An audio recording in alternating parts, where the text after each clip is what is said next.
তো আমাদের উপর কোম্পানি যে আইন প্রণয়ন করেছিল, এখান থেকে শুরু হলো না ভারতের উপর আইন প্রণয়ন করা, ঠিক আছে।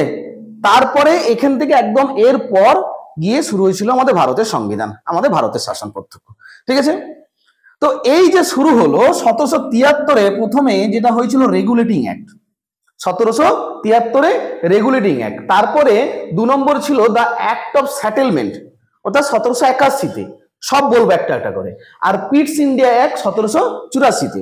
এরপর পরপর দেখো যেটা হয়েছে 1793, 1813, 1813টা ডবল হয়ে গেছে, 1833 আর হচ্ছে 1853, ঠিক আছে, এটা তোমার ডবল হয়ে গেছে। 1853 পর্যন্ত 1793 থেকে চার্টার অ্যাক্ট। এবার তোমাদের মধ্যে প্রশ্ন আছে চার্টার অ্যাক্ট কি, ঠিক আছে, যেটাকে আমরা বাংলায় বলি সনদ আইন, ঠিক আছে।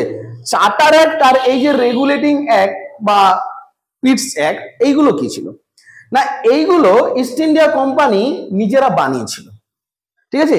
আর চার্টার অ্যাক্ট হচ্ছে একদম ইংল্যান্ডের পার্লামেন্ট থেকে কি না আইন তৈরি হয়ে আসতো, মানে ওখান থেকে আইন তৈরি হয়ে আসতো, সেগুলোকে আমরা বলছি চার্টার অ্যাক্ট, অর্থাৎ সনদ আইন। কি বলা বুঝতে পেরেছো, ঠিক আছে। এরপরে যখন মহারানীর শাসন শুরু হলো 1857 থেকে, তখন তোমার শুরু হলো government of India act 1858, Indian council act 1861, সবগুলো এটি কাউন্সিল একদম 1909 পর্যন্ত ইন্ডিয়ান কাউন্সিল অ্যাক্ট ছিল। এরপর হচ্ছে 5 নম্বরে গভর্নমেন্ট অফ ইন্ডিয়া অ্যাক্ট 1919 আর গভর্নমেন্ট অফ ইন্ডিয়া অ্যাক্ট 1935। এরপরে ডাইরেক্ট তারপর তোমার যেটা হয়েছিল 1947 সালে কি না ভারতের স্বাধীনতা আইন।